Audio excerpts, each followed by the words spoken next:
Friends, welcome to our channel. I am Shripad Naik and you are watching Electrical Academy. तो देखो, आज मेरे guidance में एक ट्रांसफार्मर कमीशन हुआ है और यहाँ अभी इस ट्रांसफार्मर से एलटी पिलर को मुझे कनेक्शन देने हैं। ठीक है, ये पूरी अंडरग्राउंड सिस्टम यहाँ हमारी है और मैं आपको पूरा आज थेरोटिकली नहीं, पूरा प्रैक्टिकली आज एक्सप्लेन करने वाला हूँ। ठीक है, तो प्रैक्टिकली आज हम देखेंगे। एक एक इमेज मैंने निकाल के रखी है साइट पे। जब भी हम काम कर रहे थे तो साइट पे से सारी इमेजेस मैंने यहाँ निकाल ली है मोबाइल में और अभी आपको एक एक पार्ट में ट्रांसफार्मर का बताऊंगा और कैसे कैसे कनेक्शन हमने किए हैं। आरएमयू क्या है, आरएमयू क्या रहता है, रिंग मेन यूनिट जो होता है वो क्या रहता है, ट्रांसफार्मर में जो हमारे इंटरनल कनेक्शन से वो आज हम देखने वाले हैं। ठीक है, तो अभी शुरू करते हैं हम। ठीक है, तो देखो, सबसे पहले अगर मैं डिस्कस करना चाहूँ तो आपको अभी जो इमेज दिखाई दे रही है उस इमेज में आप देख रहे हैं कि ये एक ट्रांसफार्मर आपका पूरा पैकेज टाइप आया है। मतलब आपको बाहर से कुछ दिखाई नहीं दे रहा है, बाहर आपको कुछ डोर दिखाई दे रहे हैं, बराबर है। तो वो एचटी साइड्स के डोर है, एचवी साइड ट्रांसफार्मर की जो हाई वोल्टेज साइड रहती है और ये प्राइमरी साइड है हमारी हाई वोल्टेज साइड। तो वो कनेक्शन आपको अभी यहाँ अंदर के दिख नहीं रहे हैं, बाहर से आप डोर देख रहे हैं। ठीक है, तो अभी देखो, ये एक ड्राई टाइप ट्रांसफार्मर है। मैं आपको अंदर से भी मेरे पूरे फोटो मैंने यहाँ निकाले हुए हैं और आपको पूरा डिटेल में अभी आइडिया आ जाएगा। ठीक है, तो देखो, ये ड्राई टाइप ट्रांसफार्मर है और 630 केवीए का ये ड्राई टाइप ट्रांसफार्मर है। 11/433 volt, 11 kV/433 volt distribution transformer है ये। ठीक है, तो एक बिल्डिंग थी, बिल्डिंग को सप्लाई, बिल्डिंग का लोड बढ़ गया था। बिल्डिंग के सामने एक होटल भी अभी कंस्ट्रक्ट हो रहा है, बराबर है। तो उसका भी लोड कुछ ना कुछ आने वाला है, बराबर है। तो उसका हाई लोडिंग की वजह से पहले हमारे पास जो सप्लाई था, जो हम टेम्पररी बाहर से दे रहे थे, तो अभी हमें सप्लाई इस ट्रांसफार्मर से देना है। इसीलिए ये ट्रांसफार्मर हमें आज कमीशन करना पड़ा। ठीक है, तो डीटी की हमने कमीशनिंग की, डिस्ट्रीब्यूशन ट्रांसफार्मर की 11 kV/433 वोल्ट, ये हमारी रेटिंग है इस ट्रांसफार्मर की। आगे देखेंगे हम डिटेल में। तो अभी आपको जो दिखाई दे रहा है ये है आपका आरएमयू पैनल। आरएमयू पैनल आप पहली बार देख रहे होंगे शायद। ठीक है, मतलब जो भी इंजीनियरिंग कर रहे हैं, डिप्लोमा में है, आरएमयू पैनल आपने कहीं देखा नहीं होगा। शायद किन किन लोगों ने देखा भी होगा। ठीक है, लेकिन आरएमयू पैनल नई कंसेप्ट है। रिंग मेन यूनिट पूरा यहाँ आपको दिखाई दे रहा है। एफआरटीयू पैनल है। ठीक है, आरएमयू एफआरटीयू, तो ये क्या रहता है ये पूरा हम डिटेल में देखेंगे। तो ये सप्लाई रिस्टोरेशन के लिए होता है। कंज्यूमर की रिलायबिलिटी हमें बढ़ाइए, कंज्यूमर का सप्लाई अगर गया तो हमें दूसरी जगह से उसको सप्लाई रिस्टोर करके देना पड़ता है। जो भी हमारी लार्ज सिटीज होती है, तो लार्ज सिटीज में सप्लाई का इंटरप्शन ये बहुत ही मेजर कंसर्न हो जाता है। ठीक है, सप्लाई रिस्टोरेशन हमें करना ही पड़ता है। जल्दी से जल्दी कंज्यूमर का सप्लाई रिस्टोर होना चाहिए। ठीक है, क्योंकि लार्ज सिटी में अगर सप्लाई चला गया तो आप इमेजिन नहीं कर सकते, बहुत बड़ा लॉस होता है। ठीक है, तो ये कंज्यूमर का भी लॉस होता है सप्लाई चला गया तो, क्योंकि अगर इंपॉर्टेंट कुछ काम चल रहा है, हॉस्पिटल में ऑपरेशन चल रहा है, ठीक है, कुछ कोई फायर एक्सटिंग्विशर से काम कर रहा है, मतलब कोई भी इमरजेंसी सर्विसेज हो तो वो इमरजेंसी सर्विसेज बंद पड़ सकती है, चाहे वो रेलवे हो, बराबर है। तो इमरजेंसी जहां जहां है वहां अगर हमारा सप्लाई चला गया तो आप इमेजिन नहीं कर सकते, बहुत बड़ी दिक्कत वो क्रिएट करता है। तो ये कंज्यूमर पॉइंट ऑफ व्यू से होता है। और अगर कंपनी पॉइंट ऑफ व्यू देखे तो कंपनी भी बहुत बड़ा रेवेन्यू जनरेट करती है। तो अगर सप्लाई उसका चला गया, इंटरप्शन हुआ, तो वो रेवेन्यू उसका बहुत बड़ा नुकसान हो जाता है। ठीक है, तो सप्लाई रिस्टोरेशन के लिए ये आरएमयू होता है। ये पूरा डिटेल में हम देखने वाले हैं बाद में। ठीक है, तो हम अभी हमने जो ट्रांसफार्मर कमीशन किया है पहले उसके बारे में हम देखने वाले हैं। ठीक है, तो अभी देखो, सबसे पहले आपको ये प्रैक्टिकल कंसेप्ट में आपको पहले बता देता हूँ, बाद में सारी इमेजेस में आपको दिखाऊंगा। तो देखो, यहाँ आपको दिखाई दे रहा होगा, यहाँ एक ड्राई टाइप ट्रांसफार्मर जहाँ मैंने लिखा है वो ड्राई टाइप ट्रांसफार्मर देखो इस फिगर में। तो ड्राई टाइप ट्रांसफार्मर अभी हमने देखा बाहर से, बराबर है, मैंने आपको फोटो दिखाई। तो ड्राई टाइप ट्रांसफार्मर आपका सर्किट ब्रेकर को कनेक्ट रहता है, बराबर है। ड्राई टाइप ट्रांसफार्मर में कुछ ओवरलोडिंग अगर आती है, कुछ भी इश्यू आता है, तो वो सर्किट ब्रेकर ट्रिप करेगा रिले सेंसिंग की मदद से, बराबर है। रिले सेंस करेगा वो फॉल्ट और सर्किट ब्रेकर को वो मैसेज देगा कि तुम ट्रिप हो जाओ, बराबर है। तो ये सर्किट ब्रेकर ट्रिप करेगा। तो ये सर्किट ब्रेकर मैंने कहाँ लगाया है, ये आपको जो दिखाई दे रहा है राइट साइड में, FRTU आइसोलेटर, सर्किट ब्रेकर और फिर एक आइसोलेटर। तो ये हमारा पूरा RMU यूनिट रहता है, RMU यूनिट। तो RMU यूनिट क्या रहता है, रिंग मेन यूनिट रहता है। रिंग मेन यूनिट मतलब ऐसा यूनिट कि जो दूसरे वाले एक RMU को ऑलरेडी कनेक्ट रहता है। मतलब अभी यहाँ आइसोलेटर आपको दिखाई दे रहा है, ग्रीन में मैंने मार्क किया है, तो वो देखो। तो यह आइसोलेटर अगले वाले रिंग मेन यूनिट के एक आइसोलेटर को ऑलरेडी कनेक्ट है, बराबर है। वैसे ही पहला वाला जो ऊपर वाला आइसोलेटर जहां ग्रीन मार्क है, उसके बगल में सर्किट ब्रेकर है, फिर एक आइसोलेटर है। तो वो आइसोलेटर नेक्स्ट सबस्टेशन को कनेक्ट है। तो ऐसे नंबर ऑफ सबस्टेशंस कनेक्टेड रहते हैं RMU में। तो अगर किसी भी सबस्टेशन में अगर फॉल्ट आता है, किसी भी ट्रांसफार्मर में अगर फॉल्ट आता है, फिर भी उस ट्रांसफार्मर से जो जिन कंज्यूमर को हम सप्लाई दे रहे थे, उनका सप्लाई हम इस RMU की मदद से रिस्टोर कर सकते अनदर सबस्टेशन से।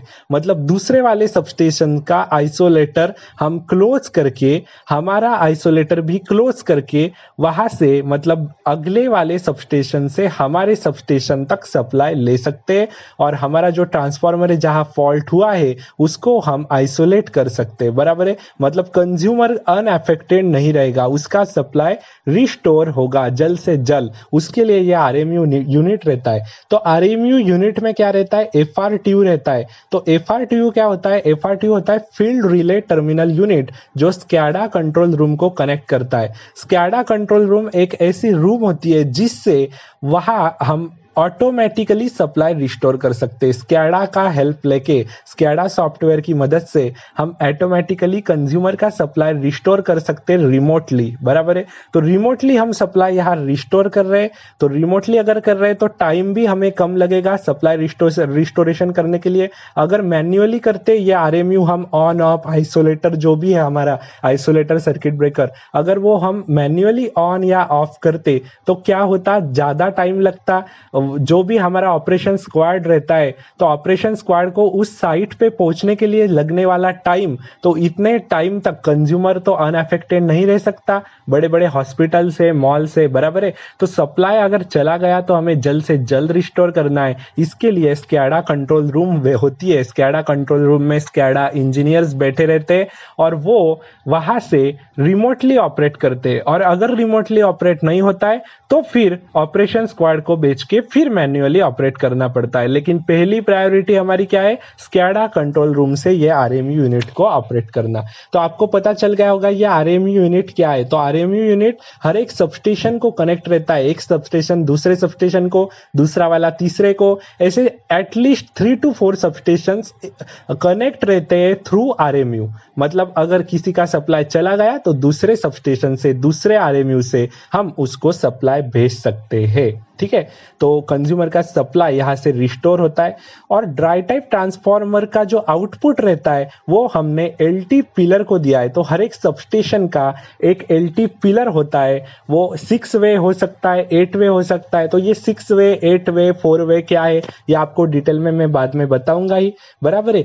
और ये पूरा हमारा जो कंपनी है ये अंडरग्राउंड सिस्टम है। अभी मैं आपको कंपनी का नाम नहीं बताऊंगा, लेकिन अंडरग्राउंड पूरा हमारा सिस्टम है। जो भी हमारे केबल्स गए, ओवरहेड वायर्स नहीं है हमारे, जो भी हमारे केबल्स है वो अंडरग्राउंड है। तो अंडरग्राउंड केबल्स जहां से आते हैं बाहर, तो वो LT पिलर को या LT पैनल को कनेक्ट रहते हैं। तो उस पैनल को, उसके पैनल का फोटो मैं आपको दिखाऊंगा बाद में, तो वहां आप देख सकते हैं, ठीक है। अंडरग्राउंड केबल रहती है, पूरी आर्मर्ड केबल। आपके थ्योरी में पढ़ते हैं, स्विच गियर एंड प्रोटेक्शन में आप पढ़ते हैं कि आपका जो अंडरग्राउंड केबल्स होती है उसमें बहुत लेयर्स होते हैं, आपने पढ़े होंगे। बेडिंग, मेटालिक शीट रहती है, आर्मरिंग रहती है, इंसुलेशन रहता है और अंदर, सबसे अंदर कंडक्टर मटेरियल होता है, बराबर है। तो वो पूरा अंडरग्राउंड जो स्ट्रक्चर आप पढ़ते हैं, वही अंडरग्राउंड केबल हमने वहां जमीन से लेड की होती है।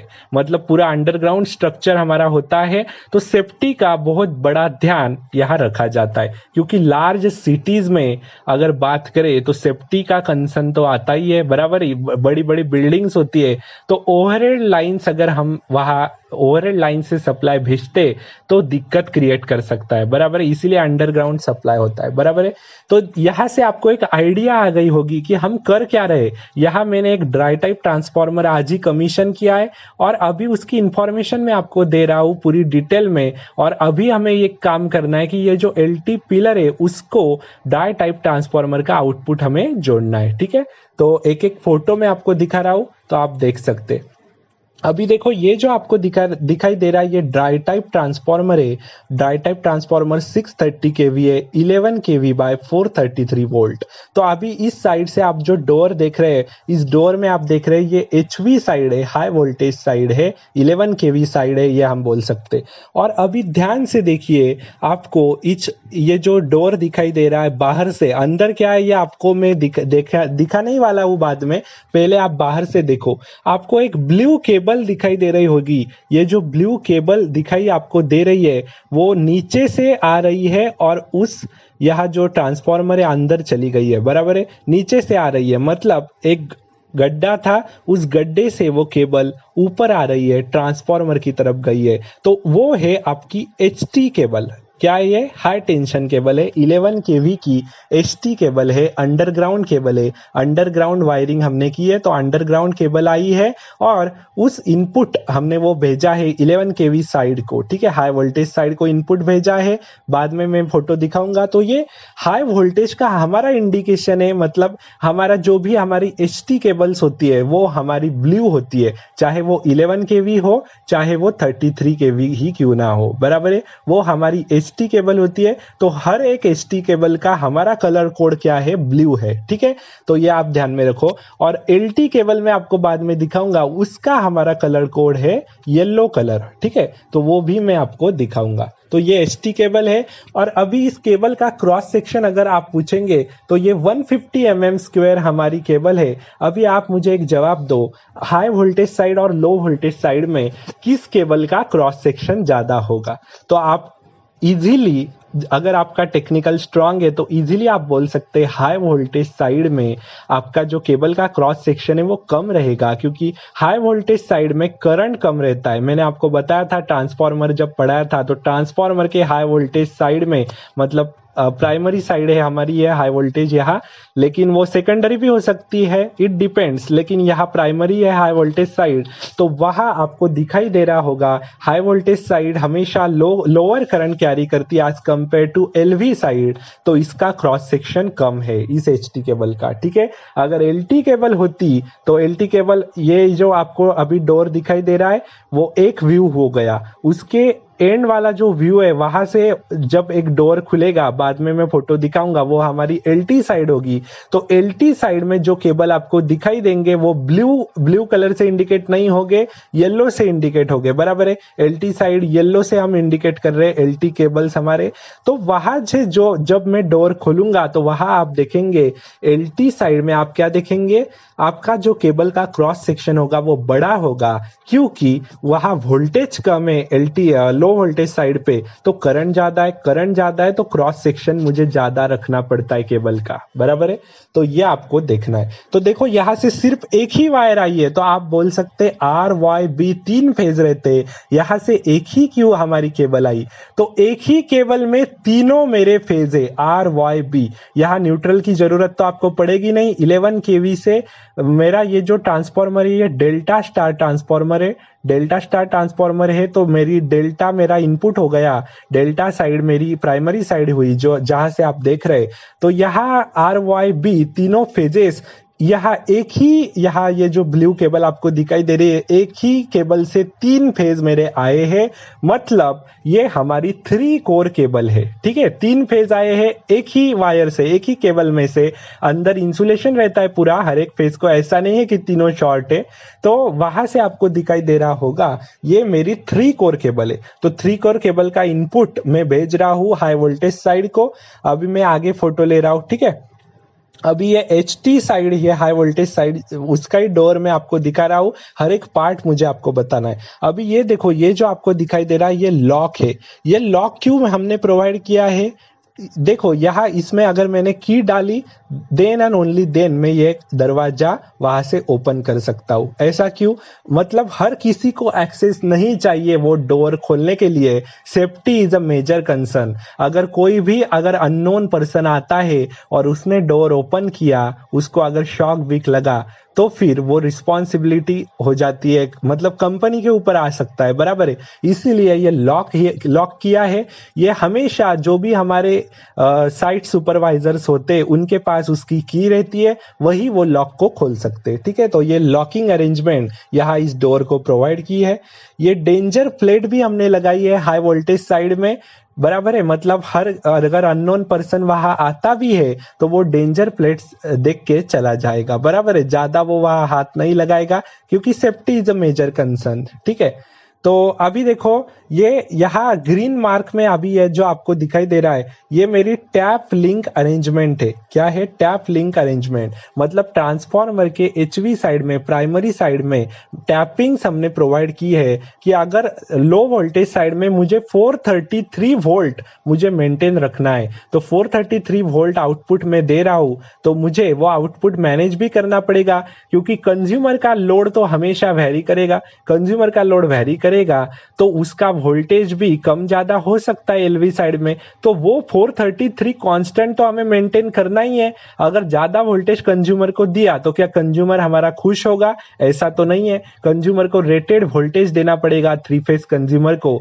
तो 433 वोल्ट कॉन्स्टेंटली मुझे वहां मेंटेन करना है। तो वो मेंटेन करने के लिए प्राइमरी साइड से मैं टैप चेंज करूं, ऐसी अरेंजमेंट यहाँ होती है। और टैप चेंजिंग का असर क्या होता है आपको पता है, वोल्टेज आप टैप चेंजिंग से कम ज्यादा कर सकते। तो यहाँ टैप लिंक अरेंजमेंट भी है। ठीक है, अभी आगे का फोटो में दिखा रहा हूं, ये आपको ब्लू मार्क में जो मैंने मार्क किया है ब्लू, वो जो आपको दिखाई दे रहा है, ये क्या है? ये आपकी कूलिंग अरेंजमेंट हमने प्रोवाइड की है। कूलिंग अरेंजमेंट हमने प्रोवाइड की है कूलिंग के लिए, क्योंकि ये पूरा ड्राई टाइप ट्रांसफार्मर है, नेचुरली कूल है। ये पूरा ऑयल टाइप ट्रांसफार्मर नहीं है। ऑयल फिल्ड ट्रांसफार्मर होता तो वहां उसकी कूलिंग हो जाती, मतलब, लेकिन यहाँ नेचुरली हमें कूल करना पड़ रहा है, इसीलिए इसकी साइज भी बड़ी है। अगर ऑयल टाइप डिस्ट्रीब्यूशन ट्रांसफार्मर होता तो उसकी साइज इतनी ज्यादा नहीं होती। ड्राई टाइप की साइज देखो ना, बहुत बड़ी साइज आपको दिखाई दे रही है। 11 kV बाय 433 वोल्ट ही है, लेकिन साइज ज्यादा है क्योंकि ये ऑयल फील्ड ट्रांसफार्मर नहीं है, ये ड्राई टाइप ट्रांसफार्मर है। तो उसमें जो भी कॉइल्स रहती है अंदर, एचवी और एलवी कॉइल्स, प्राइमरी सेकेंडरी, तो वो जो कॉइल्स रहती है, तो मतलब हर एक फेज की जो कॉइल्स रहती है, आर फेज की एचवीएलवी रहेगी, वाई फेज की और बी फेज की एचवीएलवी, तो तीनों में बहुत बड़ा डिस्टेंस मेंटेन करना पड़ता है, क्योंकि ये ट्रांसफार्मर नेचुरली कूल्ड है, बराबर है, ऑयल कूल्ड नहीं है। इसीलिए उनके बीच में ज्यादा डिस्टेंस क्रिएट होता है, इसीलिए ये जरा ज्यादा बड़ा हो जाता है उसका साइज, बराबर है। अब ये 630 केवीए का ट्रांसफार्मर है मेरा, तो 633 केवीए के ट्रांसफार्मर के लिए 11/433 वोल्ट अगर होगा, तो अकॉर्डिंग टू बीआई स्टैंडर्ड ये जो साइज है, आपको ये पैकेज में जो आपको ट्रांसफार्मर दिया है, तो ये इसकी साइज मेरी 2 metre by 2 metre by 2 metre होनी ही चाहिए अकॉर्डिंग टू डिजाइन कंसिडरेशन। मतलब उसकी लेंथ, विड्थ और हाइट 2 मीटर ही होनी चाहिए। ठीक है, तो उसके हिसाब से ये पूरा कमीशन हुआ है। अब ठीक है, अभी ये देखो यहाँ ये कूलिंग विंडो आपको दिखाई दे रही है, पहले भी वही थी। कूलिंग विंडो आपको यहाँ दिखाई दे रही होगी, नेचुरल कूलिंग है। और ये देखो ये लॉक मैंने आपको पहले भी दिखाया, ये की हम यहाँ से इंसर्ट करते और देन एंड ओनली देन हम वो डोर ओपन कर सकते। अभी देखो हमने ये डोर ओपन किया है एचवी साइड का डोर ओपन करने पे बाहर से मैंने आपको जो कूलिंग विंडो दिखाई वो अंदर से ऐसी दिखती है। उसको एक ट्यूब्स रहती है, कूलिंग ट्यूब हम उसे कह सकते हैं, नेचुरली एयर अंदर सर्कुलेट हो, इसीलिए ये कूलिंग ट्यूब यहाँ प्रोवाइड की है। ठीक है, तो अभी आगे जाते। यहाँ देखो, यहाँ आपको दिखाई दे रहा है एचवी साइड के कनेक्शंस यहाँ आए हुए हैं, बराबर है। तो यहाँ एचवी कनेक्शंस पूरे आए हुए, RYB मार्क किया हुआ आपको दिखाई दे रहा होगा। बराबर है। मार्कर से यहाँ मार्क किया है, परमानेंट मार्कर से RYB, और ये पूरे कनेक्शंस हमने यहाँ से लाए हैं। जो आपको ब्लू केबल मैंने अभी दिखाई जो नीचे से आ रही थी, उस केबल में 3 फेजेस थे, ये 3 फेजेस थे RYB, तीनों अभी बाहर हमने निकाले हैं। ठीक है, तो ये तीनों फेजेस हमें कनेक्ट करने हैं ट्रांसफॉर्मर के बुशिंग्स को, बराबर है। ट्रांसफॉर्मर को हम कनेक्ट कर रहे हैं, एचवी साइड को हम कनेक्ट कर रहे हैं, हाई वोल्टेज साइड को, बराबर है। डेल्टा कनेक्शन यहाँ फॉर्म करना है हमें। तो देखो यहाँ डेल्टा कनेक्शन फॉर्म किया है, और ये जो कॉइल्स आपको दिखाई दे रही है रेड वाली, तो ये कॉइल्स पूरी मोल्डेड रहती है, मोल्डिंग की होती है। ड्राई टाइप ट्रांसफॉर्मर हमेशा कास्ट रेजिन मटेरियल से मोल्ड किया होता है। कास्ट रेजिन से हम मोल्डिंग करते हैं उसकी, ताकि पूरा मतलब वो गर्म होके पूरा मोल्डिंग उसकी करते कि बाद में प्रॉब्लम ना आए। अभी देखो इसमें डिस्टेंस मेंटेन नहीं है, तीनों जो फेजेस है RYB, तीनों में ज्यादा डिस्टेंस मेंटेन नहीं है, लेकिन वो बहुत बड़े वाले आपको दिखाई दे रहे कॉइल्स। ऐसा क्यों, और पूरा मोल्ड क्यों किया है, ताकि कोई शॉर्टिंग अंदर क्रिएट ना हो सके। R2Y Y2B, अगर R2B ऐसा कुछ शॉर्टिंग होता है तो क्या हो सकता है, आपको तो पता है, पूरा ट्रांसफॉर्मर फिर फायर कैच करेगा। ठीक है, तो पूरी मोल्डिंग यहाँ हमने की है, बराबर है। अभी नीचे आपको ये देखो UVW दिखाई दे रहा है, इस फोटो में नीचे UVW आपको दिखाई दे रहा है। तो ये UVW क्या है, हमारे RYB फेज होते। तो देखो प्रैक्टिकली किसी साइट पे आप गए, आपने ट्रांसफॉर्मर कमीशन किया, या तो फिर ट्रांसफॉर्मर में आप काम कर रहे, ट्रांसफॉर्मर इंडस्ट्री में, तो एक बात आपको हमेशा पता होनी चाहिए, किसी भी इलेक्ट्रिसिटी कंपनी में आप काम कर रहे, तब भी आपको एक बात पता होनी चाहिए कि ट्रांसफॉर्मर के प्राइमरी साइड में हमेशा RYB, ये तीनों फेजेस लेफ्ट टू राइट देखे जाते। लेफ्ट साइड R के लिए होती है, राइट साइड B के लिए होती है, और बीच में Y रहता है, RYB फेजेस। अब ये UVW इनके नोटेशन है, इनके कंपनी से हमने ये परचेस किया है ट्रांसफॉर्मर, हमारी इलेक्ट्रिसिटी कंपनी है, हमने वो ट्रांसफॉर्मर परचेस किया है, हमें वो यहाँ कमीशन करना था।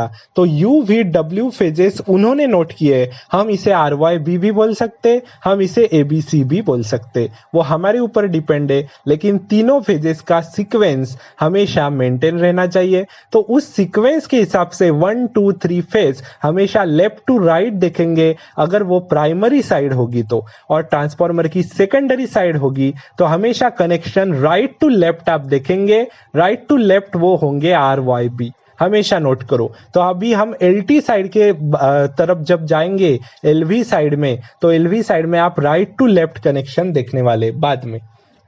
अभी देखो यहां से ही हमारी केबल आई, ये तो मैंने पहले भी आपको दिखाया, बराबर है। पहले भी मैंने आपको ये दिखाया था कि हमारा ये जो ब्लू हमारी केबल है, ये तीनों फेज कैरी कर रही है, तीनों फेज अंदर। तो ये यहाँ से HT हमारी ये केबल है 11 kV की, वो आ रही है प्राइमरी में, बराबर है। अभी आप ये देखो, यहाँ आपको पूरा क्लियरली दिखाई दे रहा होगा ये फोटो। इस फोटो में देखो R फेज मैंने कहा कनेक्ट किया है, R वाले यहाँ मैंने कनेक्ट किया, R वाले टर्मिनल को ऊपर कनेक्ट किया है। पिंक वाला जो मैंने यहाँ सर्कल किया है, पिंक वाले सर्कल पे आप देखो R फेज वहां से आया है और वो कनेक्ट हुआ है उस टर्मिनल को। आगे बुशिंग से, बुशिंग्स क्यों प्रोवाइड की होती है, आप बता सकते हैं मुझे, बुशिंग्स क्यों प्रोवाइड की होती है?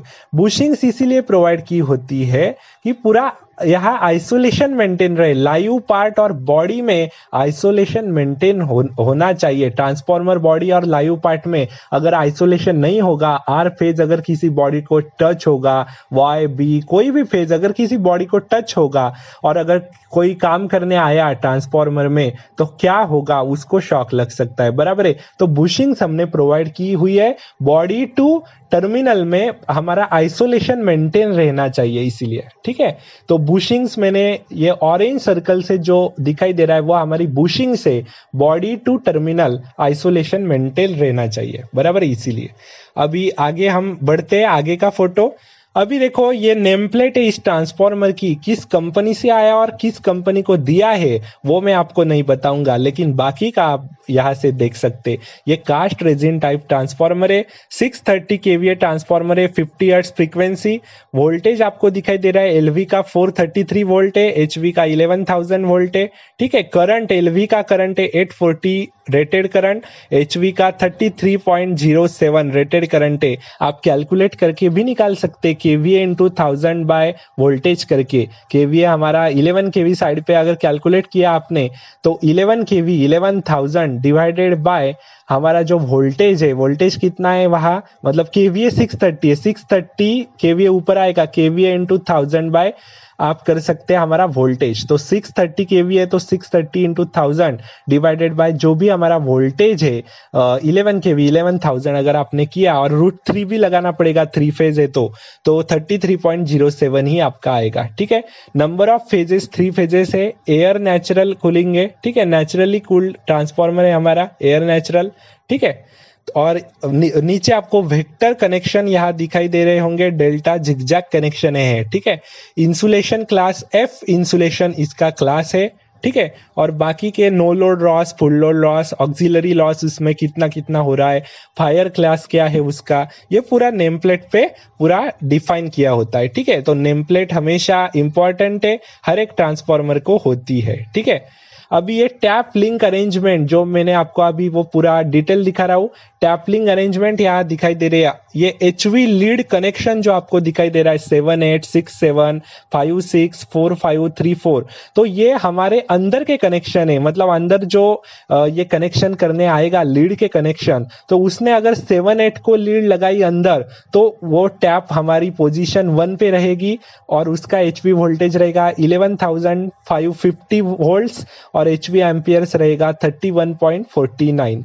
तो जनरली हमारा जो डिस्ट्रीब्यूशन ट्रांसफार्मर की 11 kV साइड में जो हमने टैपिंग की है, तो कुछ ट्रांसफार्मर में हमारे ऑन लोड टैप चेंजर है, कुछ ट्रांसफार्मर में ऑफ लोड टैप चेंजर है।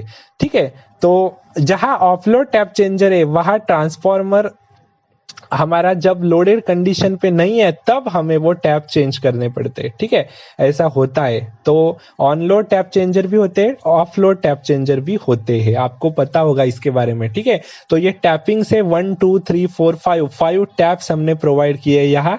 ठीक है, और LV का वोल्टेज तो 433 कॉन्स्टेंटली मेंटेन है, LV की तरफ हमने कोई टैपिंग नहीं लगाई है। और जनरली हमारा नॉर्मल कंडीशन में सेकंड या थर्ड टैप पे हम ट्रांसफार्मर को रखते हैं, प्राइमरी साइड को। ठीक है, अभी आगे बढ़ते हैं। अभी ये देखो बॉडी अर्थिंग की है ट्रांसफार्मर की, वो GI प्लेट से हमने बॉडी अर्थिंग की है। बॉडी अर्थिंग करनी ही पड़ती है डिजाइन कंसीडरेशन के हिसाब से, क्योंकि अगर बॉडी में अगर गलती से भी किसी लाइव टर्मिनल बॉडी को लग जाता है, कोई फॉल्ट हुआ, गलती से बॉडी को टच किया किसी लाइव टर्मिनल ने और हमने बॉडी को हाथ लगाया बाहर से या अंदर से, तो हमें शॉक नहीं लगना चाहिए, इसीलिए ये बॉडी अर्थिंग की होती है। ठीक है, तो बॉडी अर्थिंग जो होती है और न्यूट्रल अर्थिंग जो होती है, दोनों सेपरेट की होती है, वो हमेशा सेपरेट ही होती है, मिक्स नहीं करते। ठीक है, तो ये बॉडी अर्थिंग हमने की है GI प्लेट से।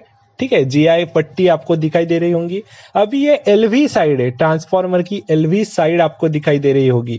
ट्रांसफार्मर की LV साइड, मैंने ट्रांसफार्मर का LV का जो डोर है हमारा लो वोल्टेज साइड का, वो मैंने खोला, सेकेंडरी का डोर हमने खोला है। अभी मैं आपको फिर से डोर नहीं दिखाऊंगा, आपको पता है की रहती है डोर को। ठीक है, तो डोर हमने खोला तो अंदर आपको ये कनेक्शन दिखाई दे रहे हैं RYBN। ठीक है, तो यहाँ आप कैसे देखेंगे कनेक्शन। ठीक है, तो यहां आप देख सकते, अभी देखो ये ग्रीन आपको जो मार्क करके नीचे दिखा है ग्रीन सर्कल, वो मेरी बुशिंग्स है। ठीक है, तो हर बुशिंग्स तो हमें प्रोवाइड करनी है, टर्मिनल और ट्रांसफार्मर बॉडी में आइसोलेशन मेंटेन रहना चाहिए, इसलिए हमने ये बुशिंग यहाँ प्रोवाइड की है। ठीक है, तो अभी आप देख सकते यहाँ ये जो बुशिंग्स है, तो उसके नीचे आपको न्यूट्रल UVW ऐसा दिखाई दे रहा होगा। फोटो वो पूरा आया नहीं है, कटा है फोटो, लेकिन न्यूट्रल फिर U लिखा है। तो मैंने आपको क्या कहा पहले कि अगर आपको सेकेंडरी साइड में कनेक्शन देखने RYB,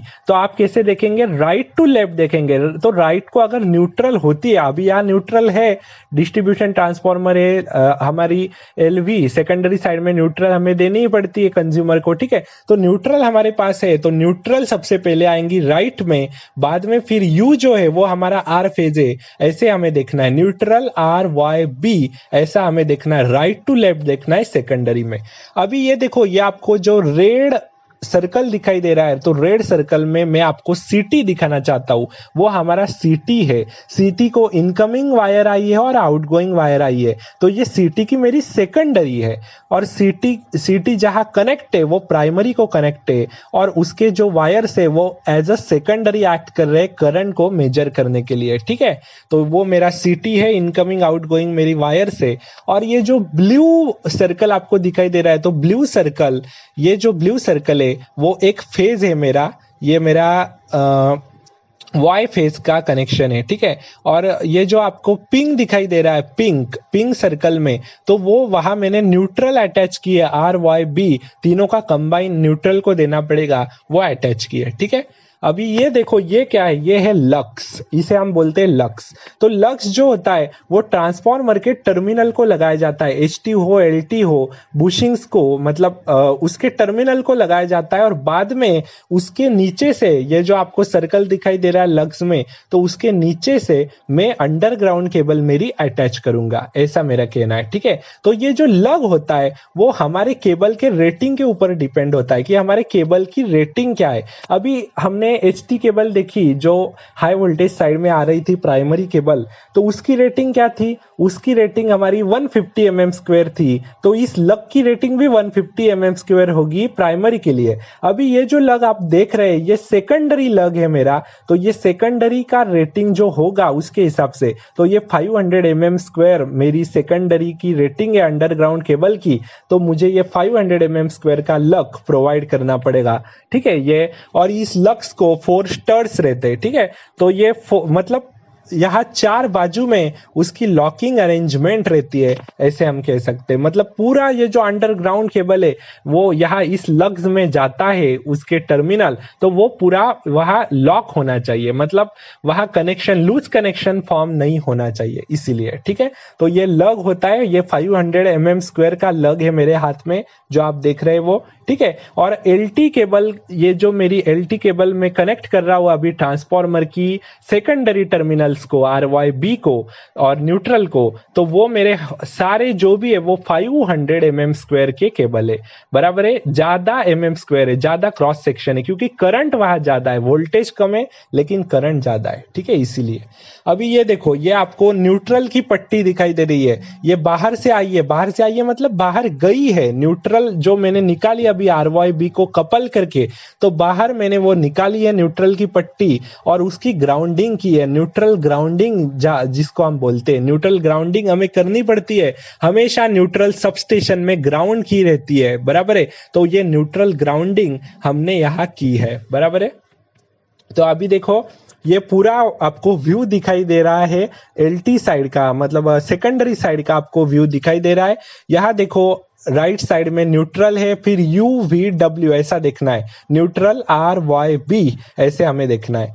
तो अभी देखो, बुशिंग्स के नीचे ये जो लक्स मैंने लगाई है, तो वो लक्स आपको दिखाई देने के लिए मैं आपको कैसे कहूँ, अभी देखो, ये न्यूट्रल जो आपको दिखाई दे रहा है, न्यूट्रल के पीछे एक वायर गई हुई है, केबल गई हुई है नीचे, पूरी ब्लैक वाली केबल गई हुई है। तो वो ब्लैक वाली अंडरग्राउंड केबल ही है जो वहां आई है। तो अंडरग्राउंड केबल ये 500 mm स्क्वायर की है, बहुत बड़ी अंडरग्राउंड केबल है एज कंपेयर टू HV, बराबर है। HV का क्रॉस सेक्शन कम था इससे, ये LV का क्रॉस सेक्शन है, ठीक है। तो आप देख सकते हैं, आप कह सकते हैं मुझे कि आपने तो कहा कि LV साइड में जो केबल रहती है वो आपके डिजाइन कंसिडरेशन के अनुसार आपकी येलो कलर चाहिए था, तो येलो ही रहता है। लेकिन यहाँ 500 mm स्क्वायर की हमारे पास ब्लैक अवेलेबल थी, इसीलिए हमने ब्लैक लगा दी, ठीक है। लेकिन जो भी हमारी LV अंडरग्राउंड केबल्स गई है, उसके सारे कलर जो है वो हमारे आगे हमारे येलो ही कलर है, उसको ये ब्लैक हमने अटैच किया, ठीक है, जॉइंटिंग की है हमने केबल की। तो अभी देखो, यहाँ से ये केबल गई है नीचे 500 mm स्क्वायर की, अकॉर्डिंग टू लोड उसका क्रॉस सेक्शन डिसाइड होता है, बराबर है। लक्स को वो अटैच की है, लक्स को और आगे टर्मिनल्स को, तो यहाँ आपको दिखाई दे रहा होगा नीचे पूरी वो गई है, ठीक है।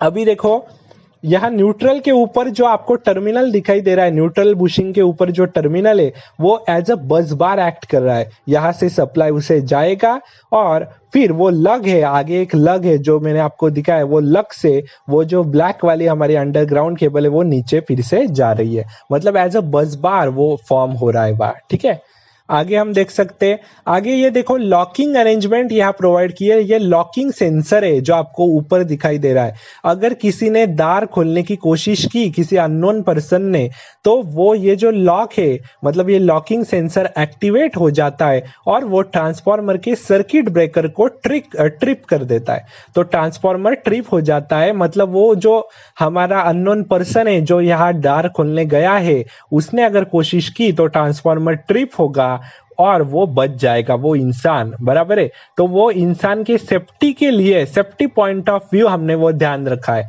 मतलब ऐसे तो पूरा हमारा जो भी ये सबस्टेशन रहता है वो पूरा इंडोर रहता है, कोई इजीली वहां जा नहीं सकता, लेकिन फिर भी ये अरेंजमेंट हमने यहाँ प्रोवाइड की है। ठीक है, तो अभी देखो ये न्यूट्रल हमने निकाली है बाहर से, वही मैं आपको दिखाई दे रहा है यहाँ इस फोटो में, RYB कनेक्ट है उस न्यूट्रल को। ठीक है, तो अभी देखो ये RMU पैनल है, तो RMU पैनल मैं आपको पूरा डिटेल में पढ़ाऊंगा, लेकिन अगले वाले पार्ट में मैं आपको पढ़ाऊंगा, क्योंकि ये पार्ट बहुत बड़ा हो गया है। तो अगले वाले पार्ट में हम ये सब डिस्कस करेंगे। ठीक है, तो प्रैक्टिकली आपको भी देखने में मजा आ रहा होगा कि कितनी एडवांस लेवल की टेक्नोलॉजी यहाँ हम यूज कर रहे हैं, बराबर है।